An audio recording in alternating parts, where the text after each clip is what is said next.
Merci beaucoup.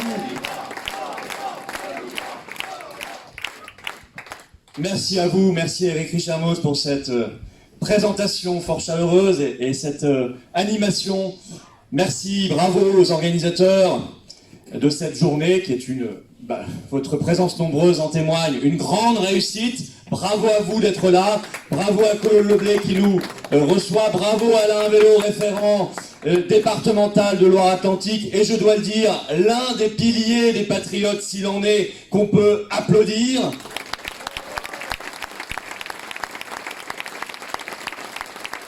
Bravo à tous les autres référents et référentes également présents dans cette salle avec les militants, et vous tous, adhérents ou pas, vous êtes évidemment les bienvenus.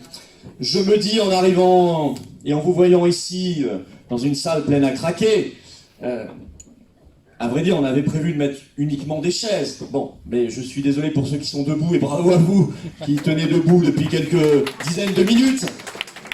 Que de chemin parcouru, hein, Alain, tu te souviens, par rapport aux premières visites en Loire-Atlantique, il y avait, c'était fort sympathique, mais il y avait un peu moins de monde, il faut le dire.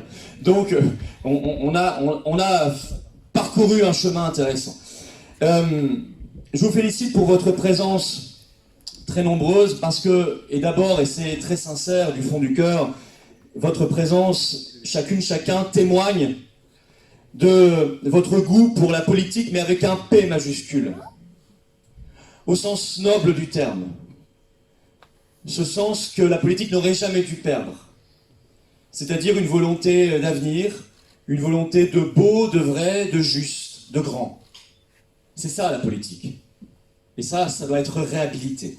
Évidemment, ça ne se confond pas avec le marigot politicien très dégoûtant, il me dégoûte tout autant que vous, qui s'étale sous nos yeux depuis des années et même des décennies, malheureusement. Votre volonté, c'est une volonté, je le sais, de liberté. C'est une volonté de souveraineté. À vrai dire, c'est aussi une volonté de vérité, car nous croulons sous les mensonges. Et au final, c'est une volonté de France. Je sais que vous êtes là parce que vous aimez la France, et nous aimons la France plus que tout.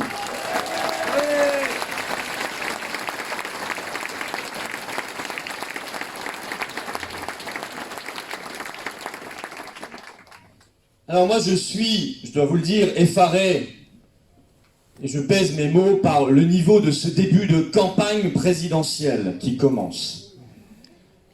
Campagne, déjà, réfléchissons à ce terme de campagne électorale. Ce terme de campagne est déjà problématique. Normalement on dit campagne publicitaire, campagne marketing. Et donc c'est quoi? De l'insincérité, de la manipulation, de la tromperie? Questionnons les termes parce qu'ils ne sont jamais neutres. Moi, je ne connais que nos campagnes, nos belles campagnes de France, et nous y sommes.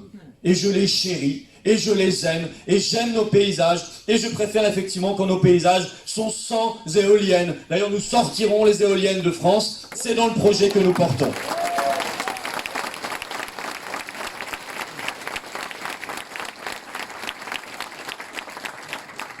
Mais surtout, la seule campagne que je veux vraiment mener et que je mène avec vous, c'est la campagne de France.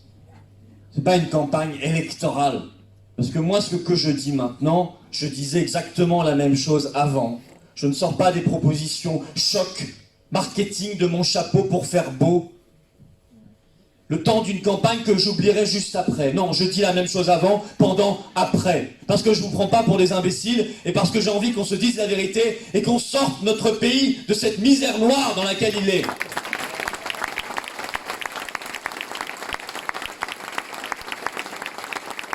Campagne de France pour libérer la France du mensonge et de la fatalité. La libérer de cette oligarchie qui lui fait tant de mal, et la rendre, notre France, au seul souverain. C'est même écrit dans notre Constitution. Le seul souverain, je le rappelle, c'est vous, c'est nous, le peuple de France, ça n'est personne d'autre.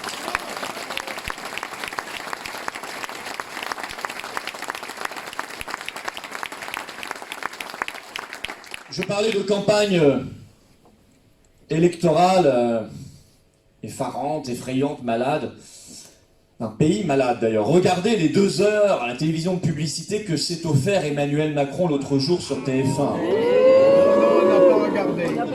C'était petit four et tapis rouge. Hein. Non, on n'a pas vu. Moi non plus, j'ai pas regardé. Mais j'ai dû regarder en rediffusion. Je voulais pas lui faire d'audience, donc j'ai regardé plus tard. Mais j'étais obligé de regarder parce qu'il fallait quand même que je commente et que je réagisse un petit peu, savoir ce qu'il avait dit. Mais quand même, rien que ça, si vous voulez. Le fait qu'on mette en face 2 paillassons qui ne servent à rien, si ce n'est à dérouler la communication, c'est digne des pires dictatures bananières.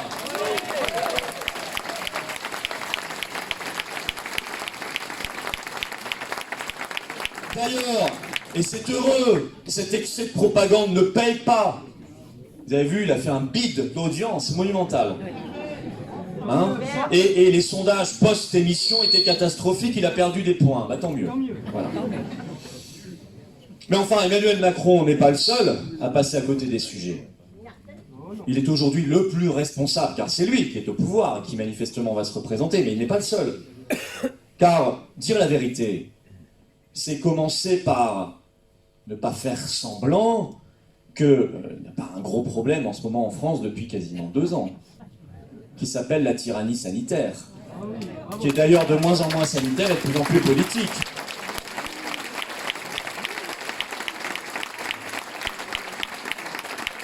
Moi, désolé, je ne peux pas faire semblant que tout cela n'existe pas, et faire une campagne comme ça, ronronnante, une espèce de... Oui, de campagne qui tournerait sur elle-même, comme si nous étions en 2019 avant tout ça. Ben non. Non, le pass sanitaire, bientôt pass vaccinal, c'est ça? J'y reviendrai. C'est un système de ségrégation et d'apartheid légalisé. Il paraît qu'on n'a pas le droit de dire le mot apartheid, alors je le dis, je redis apartheid, apartheid, apartheid, apartheid. Inutile de vous dire que nous y mettrons fin sur le champ.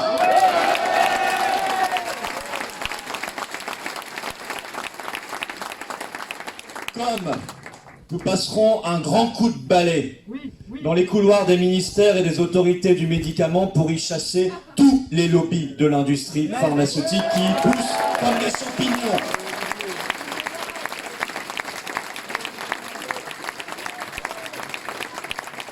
Ces lobbies actuels qui poussent à une vaccination massive des enfants, d'abord 5-11 ans, mais ils sont en train de tester chez les 6 mois, 5 ans.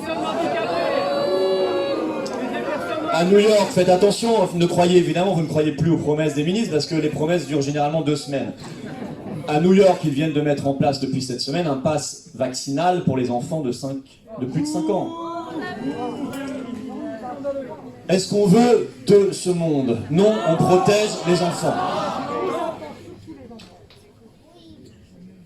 Comme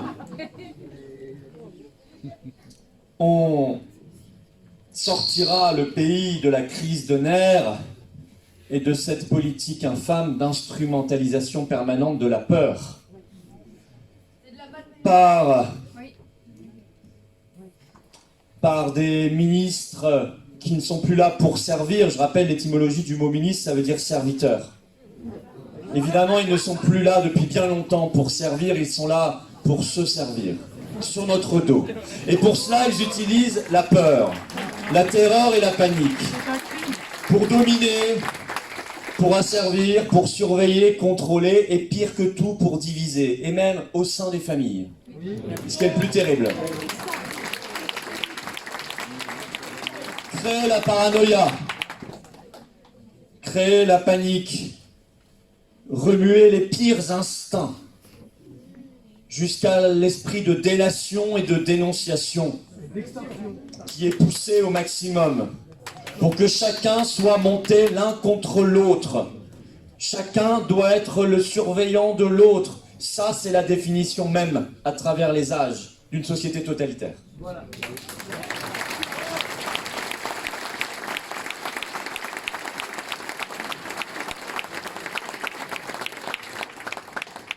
nous ferons exactement l'inverse. D'abord, on commencera par sortir donc de cette crise de nerfs, redonner des moyens à l'hôpital et à la recherche, arrêter de fermer des lits, plutôt en rouvrir et réintégrer notamment tous les personnels honteusement suspendus depuis le 15 septembre.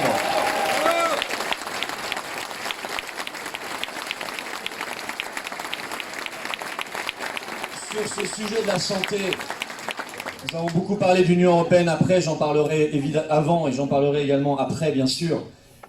L'Union européenne a une lourde, très lourde responsabilité. Je rappelle qu'un eurodéputé avait fait le calcul, ces 10 dernières années, à 63 reprises, la Commission européenne a demandé aux États membres, dont la France, de baisser leurs dépenses de santé et de fermer des lits à l'hôpital. Il faut bien comprendre les sujets et les mettre en lien les uns avec les autres. C'est honteux. Nous autoriserons les traitements et nous redonnerons aux médecins la liberté de prescrire librement les traitements qui marchent.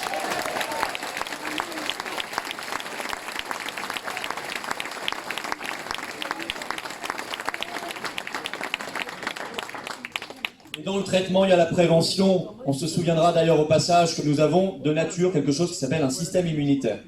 Donc il existe en lui-même. Nous rendrons, comme au Japon et dans d'autres pays, le confinement définitivement anticonstitutionnel.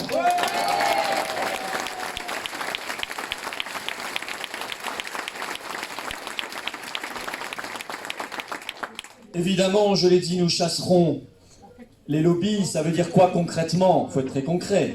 Ça veut dire qu'on fera la chasse au conflit d'intérêts et à la corruption. Ça veut dire que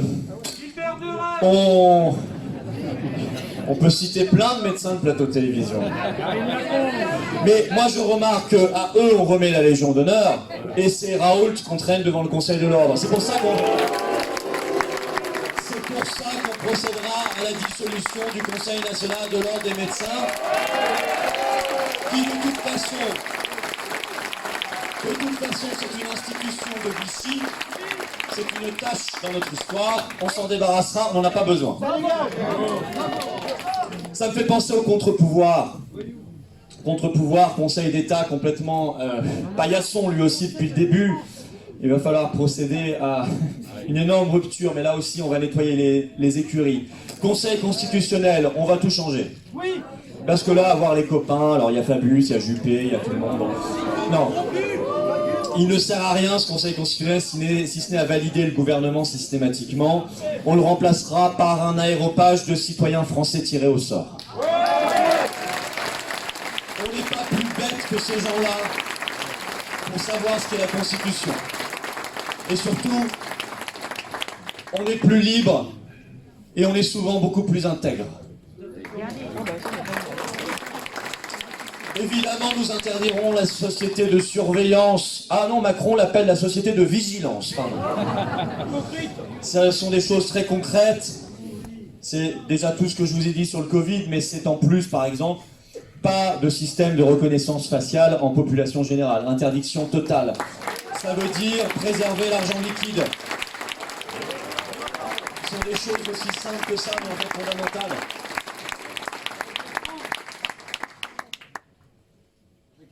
Alors, je reviendrai au franc. Bien sûr, l'argent liquide en francs et pas en euros, évidemment. D'abord, souvenez-vous que franc, ça veut dire libre. Voilà. Et l'euro, c'est la soumission, c'est l'inverse. Alors, quant aux toutes dernières annonces de Castex et Véran,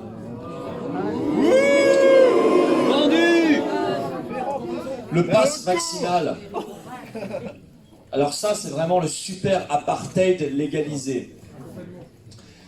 D'abord, ça n'a aucun sens, c'est même grotesque scientifiquement, et ça, il ne faut jamais le laisser passer. Nous sommes sous passe sanitaire depuis quoi? 4 mois, 6 mois, je ne sais pas, moi j'en ai pas. Hein. Moi je suis fils. Moi j'ai 2 doses de retard, bientôt 3, bientôt 4, c'est pas rattrapable. Je suis un paria parmi les parias et je resterai paria parmi les parias.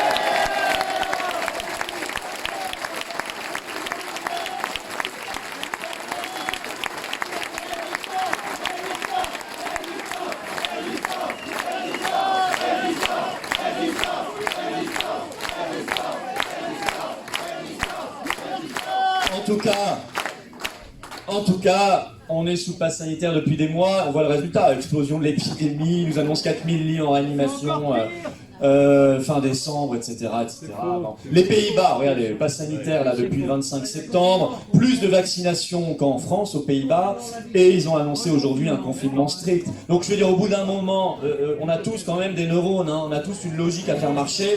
Leur truc est grotesque scientifiquement, ils le savent très bien, vous inquiétez pas. Mais Castex a annoncé ça, au-delà du problème de l'efficacité et de l'inefficacité, le principal problème, il est même pas là, parce que moi je pense toujours que la fin ne justifie pas les moyens. Et que même si ça marchait, il ne faudrait pas le faire. Parce que moralement et éthiquement, c'est une crapulerie, c'est une horreur.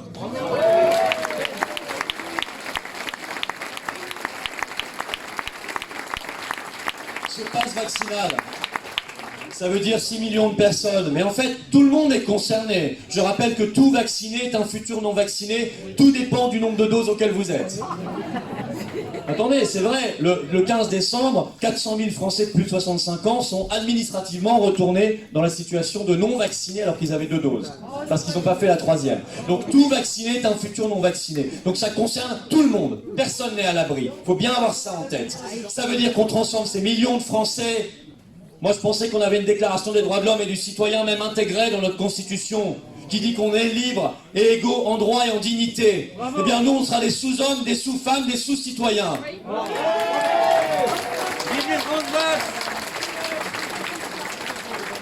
Alors oui, c'est une crapulerie, mais qu'attendre de la part d'un homme comme M. Castex, qui a osé, à plusieurs reprises, jeter en pâture sa fille de 11 ans pour expliquer sa contamination.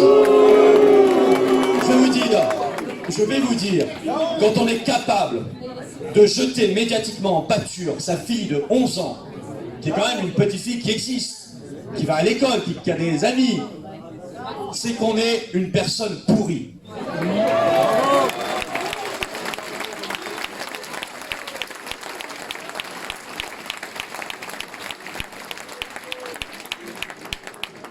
Qu'on réfléchisse bien quand même à cette histoire, parce qu'aujourd'hui il y a un pass sanitaire pour accéder à l'hôpital, donc demain un pass vaccinal. Ça veut donc dire qu'on va priver de soins à l'hôpital des millions de gens qui n'ont plus du tout accès. Non mais, il faut réfléchir à ça. On accepte ou quoi? On les laissera crever sur le bord de la route. C'est ça la France progressiste. Alors face au pass vaccinal, la résistance sera totale, et elle doit être totale. Et moi j'en appelle maintenant très sérieusement, parce que là il faut passer à la vitesse supérieure, aux fédérations professionnelles, celles qui se sont mobilisées aux Antilles, et qui ont fait la différence. Et je vais vous dire, elles vont être très concernées maintenant. Et c'est peut-être l'erreur de trop qu'ils font, c'est qu'ils veulent mettre maintenant le pass pour tous les salariés. Alors ça va concerner beaucoup de monde. Mais je me tourne simplement vers quelques professions. Les cheminots, qui ont une tradition sociale plus que centenaire, de combat. Dans leurs valeurs, normalement, je crois qu'il n'y a pas la ségrégation. Moi, je dis aux cheminots, est-ce que vous allez accepter de laisser sur le bord du quai, physiquement, concrètement, des millions de gens qui n'auront plus le droit de monter dans vos trains parce qu'ils ne sont pas vaccinés, ou qu'ils n'ont pas assez de doses? Je dis aux soignants et aux médecins, est-ce que vous allez accepter de ne plus soigner des gens parce qu'ils n'ont pas assez de doses et qu'ils ne sont pas vaccinés? Est-ce que c'est ça le serment d'Hippocrate? Je dis aux forains, et je les connais bien, ils ont une belle culture millénaire. Et c'est une culture de générosité et d'accueil.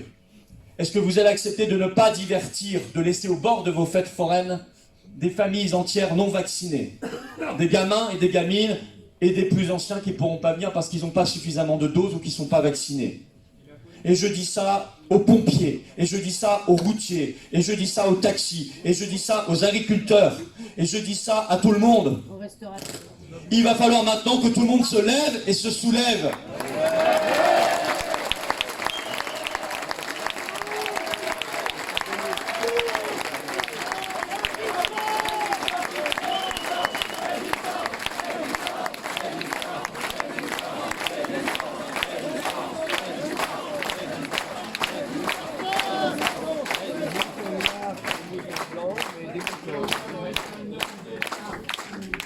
Et je dis que les syndicats vont devoir sortir de leur silence assourdissant et complice.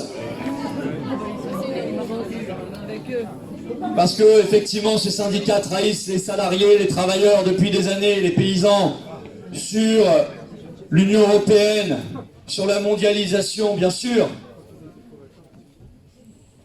Mais normalement, une telle agression contre le monde du travail, qui va créer d'ailleurs en plus des tensions partout, dans les bureaux, dans les entreprises, partout, une telle agression contre la dignité du travailleur français, ça mériterait une vraie grève générale. Et ça, on va avoir besoin de tout le monde pour la mettre en œuvre.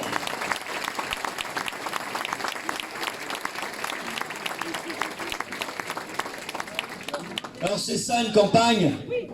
Pour moi, la campagne électorale, bah non. Moi, la vraie campagne, je vous dis, c'est une campagne de France, c'est prendre les sujets à bras-le-corps, en vérité, pour bien libérer notre pays, je l'ai dit.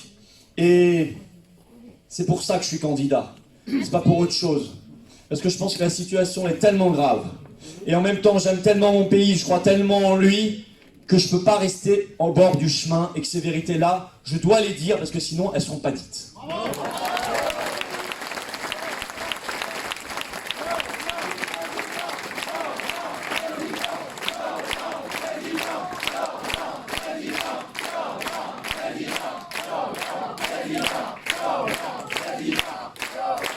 Le projet, c'est une rupture, Alain le disait, totale avec l'oligarchie qui détient la France.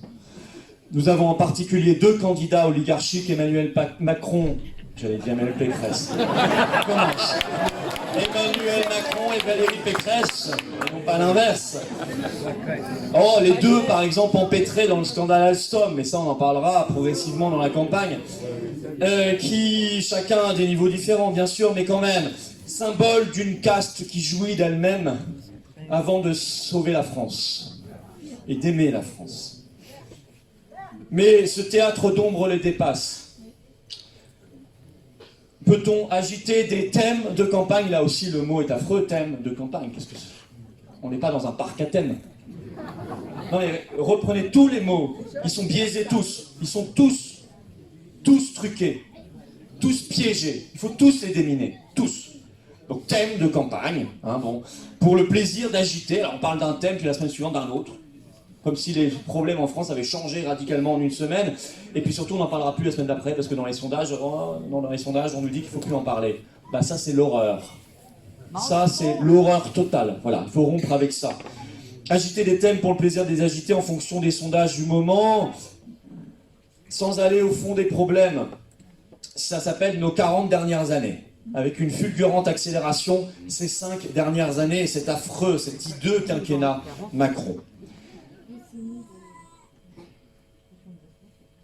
Alors, si la France veut, et je suis certain qu'elle le veut, changer radicalement de chemin, et donc de politique, c'est tout bête, mais ça va mieux en le disant, elle doit commencer par avoir la possibilité de le faire.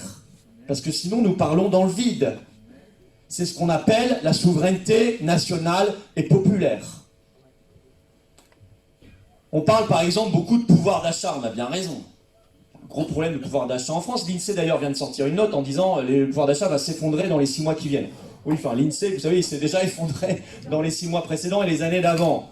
Mais là, il va encore plus s'effondrer parce que la hausse des prix s'accélère. Mais enfin, hausse des prix par exemple de l'énergie, c'est incroyable.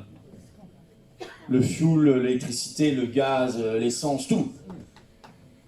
Qui a démantelé, enfin, le service public, notre beau service public national de l'énergie? Qui l'a fait pour aller le mettre sur les marchés financiers et jouer à la roulette avec? Les gouvernements français de ces dernières décennies via l'Union européenne. Alors on y mettra fin parce que ça n'a pas de sens. Et on reconstituera un service public national de l'énergie.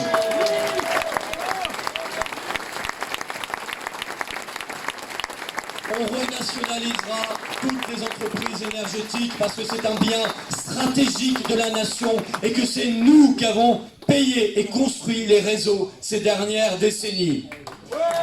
Pour cela, mes chers amis, on ne va pas se mentir. Pour cela, il faut sortir de l'Union européenne, il faut faire le Frexit. Il n'y a pas d'autre solution. Il n'y a pas d'autre solution.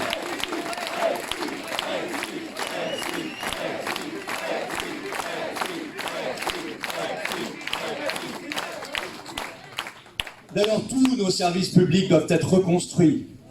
Le train, j'ai vu des reportages à la télé, ils étaient tout joyeux, ils avaient un sourire jusque-là, parce que pour la première fois, il y avait une ligne étrangère, je crois italienne, compagnie italienne qui empruntait une ligne de chemin de fer française. C'était moderne, c'était bien. Bah moi, je trouve pas ça terrible. Voilà. Et le train, la poste, combien de bureaux on a fermés partout. L'électricité, le gaz, je vous l'ai dit, tous intégralement détruits et démantelés par les politiques de l'Union européenne.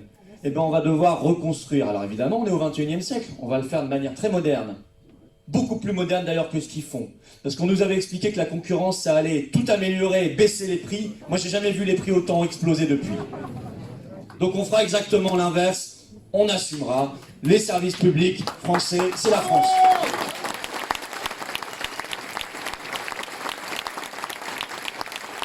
Qui a effondré les salaires et les retraites?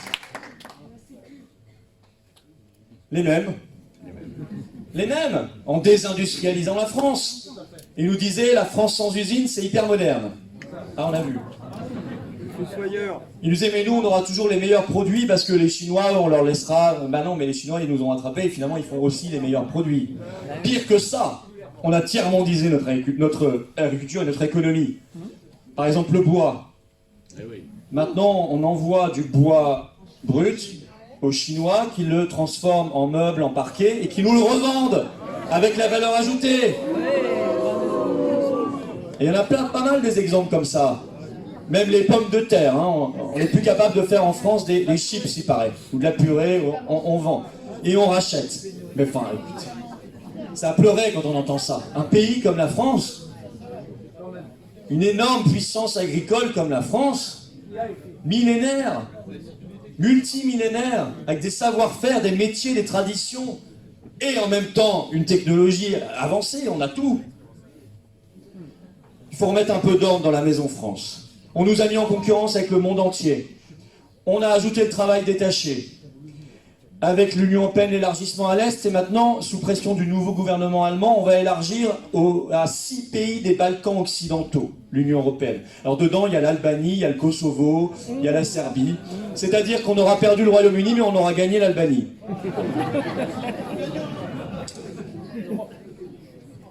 Nous aurons une politique de reprise en main de notre outil industriel.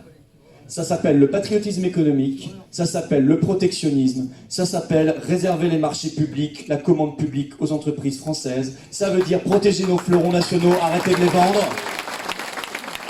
Ça veut dire aider nos créateurs, aider nos entrepreneurs, aider nos génies français. Avoir une bonne idée, ça ne doit pas coûter, ça doit rapporter instantanément. Ça veut dire, parce que moi je suis clair, j'aime pas vous mentir, je vous mentirai pas, ça veut dire que je ne sais pas faire avec l'euro. C'est juste pas possible en fait. Qui tient la monnaie tient l'État. On le sait depuis des siècles. L'euro est une monnaie que nous ne tenons pas. Donc nous ne tenons plus l'État. On ne tient plus la France, et en plus c'est une monnaie qui n'est pas du tout adaptée, elle est adaptée juste à l'Allemagne. C'est un grand Deutschmark. Alors on rétablira une nouvelle monnaie nationale avec le Frexit.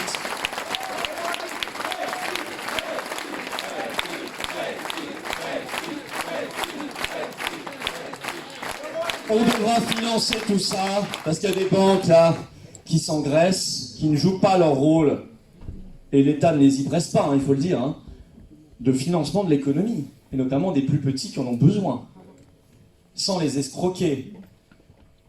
Alors on fera ce qui doit être fait, c'est-à-dire qu'on nationalisera des banques. On reprendra le contrôle aussi du système bancaire, comme de l'outil industriel. C'est une rupture totale avec l'ordre oligarchique. Je suis désolé, on en est à un point aujourd'hui. On ne peut pas se permettre de saupoudrer du grand n'importe quoi pour vous faire croire tous les 5 ans lors d'une élection présidentielle que par un catalogue de mesurettes, on va s'en sortir. D'abord, vous avez l'expérience pour savoir que c'est faux.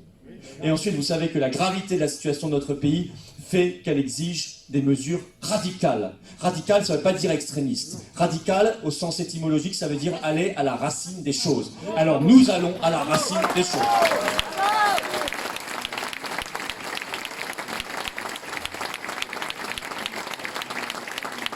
À ce sujet, bien sûr, sur l'agriculture, j'y reviens, même si les interlocuteurs avant moi en ont parlé bien plus brillamment que moi. Mais la France, c'est normalement une immense puissance agricole, c'était même le grenier de l'Europe. Aujourd'hui, même plus autosuffisante. On est même moins exportateurs aujourd'hui que les Pays-Bas. Ils sont 20 millions aux Pays-Bas. Mais quelle folie! Alors il faut mettre fin... Ça a été dit, c'est tellement vrai, il faut mettre fin aux accords de libre-échange qui font qu'on va aller chercher du poulet chloré brésilien, du bœuf aux hormones américain ou canadien. On n'a pas de poulet, de bœuf en France, de bien meilleure qualité. Et d'ailleurs, on va aider les agriculteurs à produire encore mieux, encore plus sain, encore plus bio. Les circuits courts. On a d'aussi bons produits français de nos terroirs. Pour ça aussi, bien sûr, il faut sortir de l'Union européenne parce qu'on ne maîtrise pas du tout le commerce. Les gouvernements français ne sont même pas informés en temps réel, ce que je vous dis est vrai, des négociations commerciales qui sont directement pilotées par un commissaire européen. Le gouvernement français apprend avec généralement 2 à 3 semaines de retard les négociations. Le président de la République y compris. Voilà où on en est. Voilà dans quelles mains on laisse le sort de millions d'ouvriers français et de paysans français et d'ingénieurs. Tout le monde est concerné aujourd'hui. Voilà pourquoi on a 2 suicides par jour de paysans dans nos campagnes. Ça, je ne le supporte pas. Personne ne devrait le supporter. Mais pas de larmes de crocodile, s'il vous plaît. Des actes. Ben nous, on prendra les actes qu'il faut.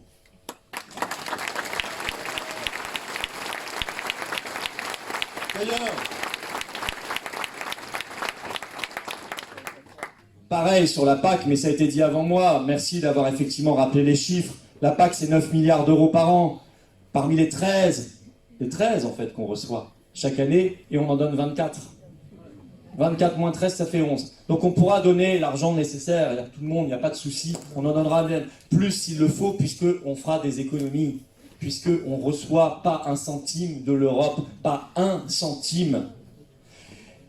L'arrêt des accords de libre-échange, je le signale au passage, ce sera excellent pour l'environnement. Moi, je ne suis pas là pour vous raconter le petit catéchisme mondialiste de Greta Thunberg. Je suis là pour vous parler de la vraie écologie.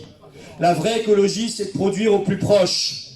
C'est pas d'aller faire construire, fabriquer ou élever à des milliers de kilomètres de chez nous pour ensuite mettre sur des océans dans des cargos hyper pollueurs ou dans des avions et ensuite sur les routes dans des camions par milliers. Là-bas, on fait travailler n'importe comment, effectivement, des enfants dans les usines, des conditions de travail indignes, aucune norme environnementale pour le coup. Et puis, ces fermes usines, là on en parle au Canada, au Brésil, aux États-Unis, enfin c'est 20 000, 30 000, 40 000 bêtes. C'est pas non plus terrible ça, du point de vue de la condition animale. On n'entend pas vraiment parler les soi-disant écolos de tout ça. Et d'ailleurs, qui parle de protection animale? Personne. Mais là, il faut en parler concrètement, vous voyez? Ça, c'est ce système-là. Donc, Greta Thunberg, quand vous lui parlez de ça, oh la pauvre petite, je ne l'accable pas, elle est juste la marionnette d'intérêts bien plus puissants qu'elle. Mais quand on lui parle du CETA, je cite juillet 2019 à l'Assemblée nationale en France, elle est venue faire une conférence. L'après-midi même, ces députés macronistes et les autres allaient tous voter comme un seul homme l'accord de libre-échange entre l'Union européenne et le Canada, le CETA. Il y a quand même une députée qui lui dit, Greta Thunberg, vous pensez quoi du CETA? Et elle répond, I don't care, je m'en fous. Ben, normalement, pour une grande écolo, elle ne devrait pas s'en foutre. Pardonnez-moi de parler comme elle, mais elle ne devrait pas s'en moquer, parce que c'est le sujet central. L'organisation du commerce mondial et de l'économie mondiale. Donc ça, on remettra de l'ordre et ça suppose de quitter notamment l'Union européenne. Ce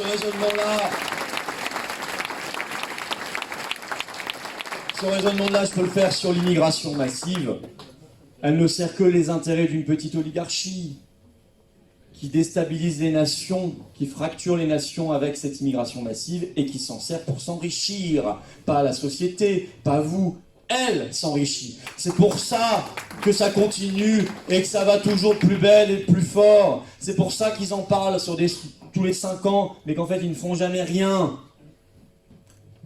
Alors pour ça, pour reprendre la maîtrise et le contrôle sur ce sujet migratoire, il faut sortir de l'Union européenne, il faut sortir de Schengen, il faut sortir de la Convention européenne des droits de l'homme. Il n'y a pas d'autre solution. Il faut une solution là aussi radicale. Reprendre le contrôle.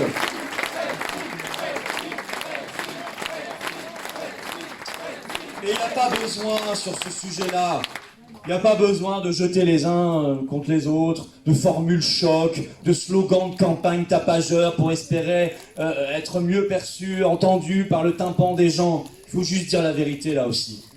Voilà, c'est tout. Il faut juste dire la vérité, reprendre le contrôle et mener une politique de bon sens. Vous êtes en France, vous travaillez, vous êtes intégrés, vous aimez la France et vous apprenez à vos enfants à aimer la France. Moi, je m'en fiche de votre religion et tout ça. Vous êtes bienvenus en France et vous êtes français. Point barre. Par contre, vous êtes en France, mais vous ne voulez pas vous intégrer, vous crachez sur la France, vous n'aimez pas la France et vous n'inculquez pas de belles valeurs à vos enfants, dehors, c'est tout. Mais je veux dire, c'est simple. C'est bon sens dans tous les pays du monde, ça. Reprendre le contrôle à l'école. Je ne peux pas ne pas parler d'école devant notre référent à l'école et président de l'association Racine, Alain Vélo, et lui-même professeur. Mais c'est un sujet surtout parce que c'est fondamental. Je suis moi-même fils d'instituteur d'ailleurs, donc ça me touche à cœur. L'effondrement du niveau me peine beaucoup, beaucoup, beaucoup. Je pense que c'est une catastrophe pour la nation. Il y a des choses toutes simples à faire. Ça ne sera pas un sujet facile, hein, attention. On ne va pas mentir aux gens. Mais déjà, là, attendez, j'y viens, ne vous inquiétez pas. Il y a des impatients dans le public. Vous me tirez les mots de la bouche. D'abord, effectivement, il faut remettre le français au centre. Il faut réapprendre le français. La langue française, une manière simple, l'orthographe, la conjugaison, le vocabulaire, etc. Les dictées, il y a des méthodes classiques d'enseignement qui ont fait leurs preuves, voilà, les élèves ne sont pas des cobayes, ni pour ça, et les élèves ne sont pas des cobayes non plus pour le masque, effectivement, qu'il faudra retirer, ça ira ensemble.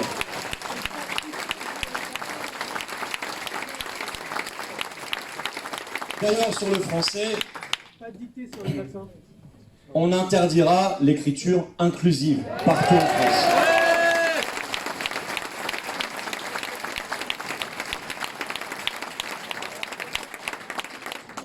Déjà que les gamins ont du mal à apprendre le français si vous leur expliquez qu'il faut dire « yel ». Bon. Sur les méthodes d'ailleurs, attention, moi je suis pas contre les nouvelles technologies du tout, j'ai tous les instruments qu'il faut, j'essaie d'en prendre le meilleur, mais je crois pas non plus à l'école, notamment quand les enfants sont les plus jeunes, qu'il faille du tout numérique, du tout tablette, du tout écran toute la journée. Il faut aussi écrire normalement, il faut reposer le regard. Les écrans, il y en a déjà beaucoup à la maison. Il y a déjà, à l'école, il y a un sanctuaire. Il faut que l'école soit un sanctuaire sur ça. Il faut que l'école soit un sanctuaire par rapport au lobby. Il faut que l'école soit un sanctuaire par rapport à tous les intérêts commerciaux, financiers et idéologiques. On chassera tous les lobbies de l'école, ils n'ont rien à y faire.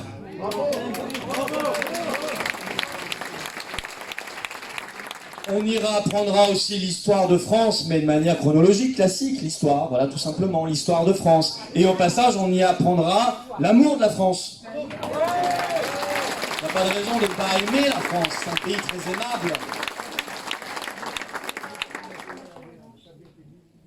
Les héros de la patrie, il faut les connaître. Et c'est absolument pas incompatible avec l'ouverture sur le monde, enfin, au contraire. Je crois que quand on connaît bien son pays, sa civilisation, son histoire, sa culture... Oui, il y a une culture française, monsieur Macron. Eh bien, quand on connaît tous ces repères, alors on a des bases, on a des fondations, et on peut se projeter dans le monde entier et le comprendre. Si on est un individu éthéré qui n'a ni culture, ni racine, ni rien, ni langue, ni héros, parce qu'en fait il doit juste se battre la coupe toute la journée, parce qu'il doit avoir honte de tout ce qui a été fait il y a 1000 ans, il y a 500 ans, il y a 50 ans, etc. alors cet individu-là, il aura du mal à se projeter dans le monde parce qu'il ne saura pas qui il est. Mais ce sont des choses toutes simples. On va les remettre au centre. Comme je pense qu'il faut remettre à l'école des cours de morale et qu'on pourra appeler comme tels. Mais il réapprendre aussi ce qui manque beaucoup, réapprendre la logique. Ah oui, ah oui. Ah, dans le Covid, on aimerait qu'il y ait un peu plus de gens qui aient de la logique. Ça, c'est vrai. Moi, je me bats toute la journée contre, et je l'ai constaté, je suis très sérieux, un effondrement de la logique. Bravo. Qui n'est plus apprise, qui n'est plus enseignée. C'est vrai. Quand on n'a plus de logique, on est manipulable. Ah oui, c'est vrai. Donc il faut apprendre la logique, il faut réapprendre le libre arbitre et l'esprit critique. Ce sont les piliers fondamentaux.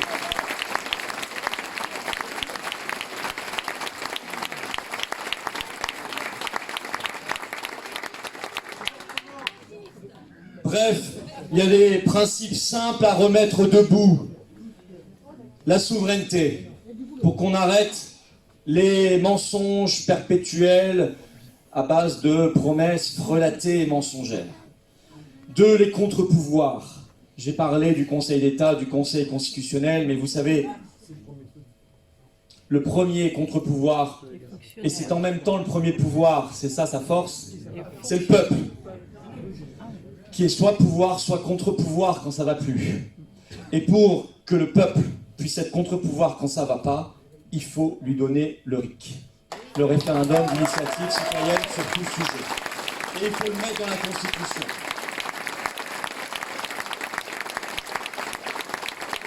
Parce que quand ça va pas, il faut qu'il y ait une clé, il faut qu'on puisse s'échapper.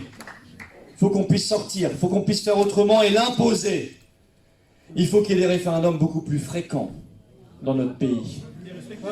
Par exemple, réviser la Constitution, ça doit pouvoir se faire que par référendum. Moi, je retirerai au Parlement le pouvoir de réviser la Constitution parce que quand on lui a donné, il a trahi.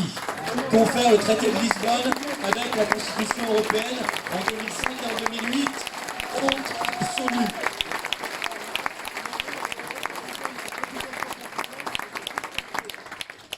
Il faut des libertés, une dignité garantie. Et là, on a bien vu que on n'a pas été protégé du tout. On nous disait pays de liberté, mon œil. Pays d'esclavage, de tyrannie. Et là, nous allons devoir mettre les bouchées doubles pour le plus jamais ça. Plus jamais ça. Il y aura des verrous à mettre. Le RIC sera un très puissant verrou. Mais il y en aura d'autres. Et là, se réaccaparer sa souveraineté nationale et la souveraineté du peuple, c'est aussi le plus puissant des verrous. Parce que quand vous êtes vraiment le souverain, et pas simplement dans les textes, alors c'est vous qui décidez. Et personne ne peut vous tyranniser et vous mettre en esclavage. Bravo.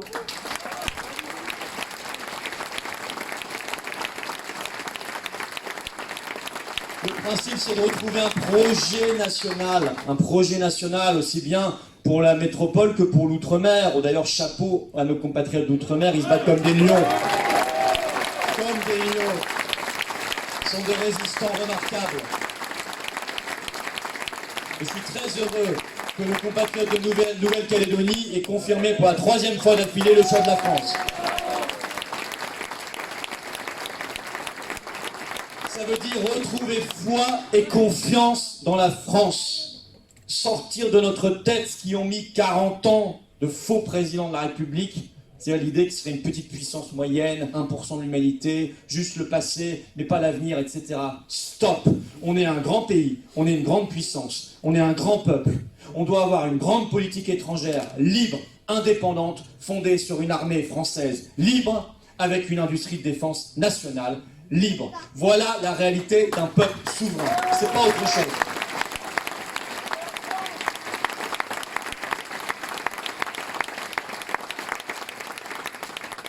Et puis je crois qu'il faut remettre un peu de transcendance dans notre manière de gérer la vie publique. Parce qu'on y a mis beaucoup de bassesse, on a tiré les gens vers le bas, on les a coupés, individualisés, isolés, transformés en simples consommateurs ou... Non, on se bat aussi tous pour des valeurs supérieures, nobles. On réalise que on ne vit pas simplement pour sa jouissance personnelle. Et d'ailleurs, si on ne vit que pour sa jouissance personnelle, généralement, on ne l'atteint même pas. Parce qu'on n'est pas heureux. Non, on vit aussi pour les autres, pour ceux qu'on aime, pour sa famille, pour ses parents, dont il faut reprendre soin. Ce qu'a oublié notre société. Reprendre soin de toutes les générations, des plus vulnérables, les enfants et les anciens. Réapprendre ce lien entre les générations. Réapprendre qu'on vit dans une collectivité nationale. Réapprendre qu'on doit être solidaire. Réapprendre que ça sert à rien quand le voisin va pas bien de mettre la tête dans le sable et faire semblant qu'on n'a rien vu. Parce que le jour où ça vous arrive à vous, il n'y a plus personne. Mais c'est des choses toutes simples. Et ça, c'est ce que j'appelle une transcendance. C'est une idée, c'est un grand projet. C'est un projet présidentiel si vous voulez, mais oui, parce qu'il y a une élection présidentielle. Mais c'est un projet de vie, tout simplement. Une transcendance par le beau, remis au goût du jour. Y compris le beau, classique, éternel. Vous savez, ce qui plaît universellement sans concept. C'est la définition du beau par Kant. Ce qui plaît universellement sans concept. On l'a un peu oublié. Pourquoi nos époques seraient vouées simplement à l'utilitaire, voire au laid? Non, on peut faire beau. On a des métiers. On a les métiers de la pierre, on a les métiers de l'architecture en France, on a les métiers d'art. Mais il faut les remettre au goût du jour. Et il faut remettre au goût du jour le travail manuel et ce travail artistique. Et on sera tous plus heureux dans une société qui valorise le beau.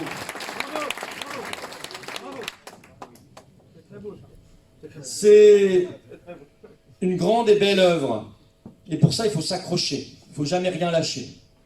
De toute façon, la France, c'est une œuvre éternelle qu'on remet tout le temps sur l'atelier. Parce que la France, c'est pas un pays comme les autres. C'est un pays qui est en danger permanent.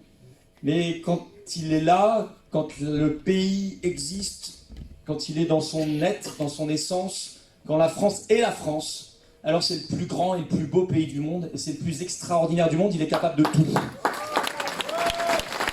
C'est l'ambivalence de notre pays. C'est un pays en danger permanent, qui est travaillé par des forces de division et qui est travaillé par une oligarchie, des classes dominantes qui ont toujours trahi à travers l'histoire. Toujours. Et en même temps par un peuple qui toujours, parfois au tout dernier moment, et peut-être qu'on en approche de ce tout dernier moment, a su relever la tête et a su assurer sa renaissance et sa résurrection. Je conclurai en vous citant cette phrase de Charles de Gaulle. Il l'a prononcée le 14 juillet 1943 dans un discours. « Soyons fermes, purs et fidèles. Au bout de nos peines, il y a la plus grande gloire du monde, celle des hommes qui n'ont pas cédé. » Merci. Vive la liberté, vive la résistance et vive la France libre!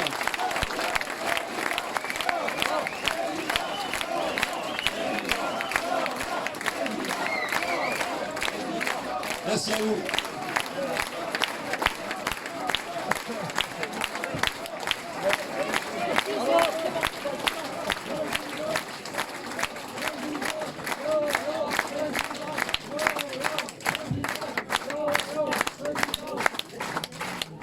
Nous allons évidemment entonner notre hymne national. Allons enfants de la patrie, le jour de gloire est arrivé.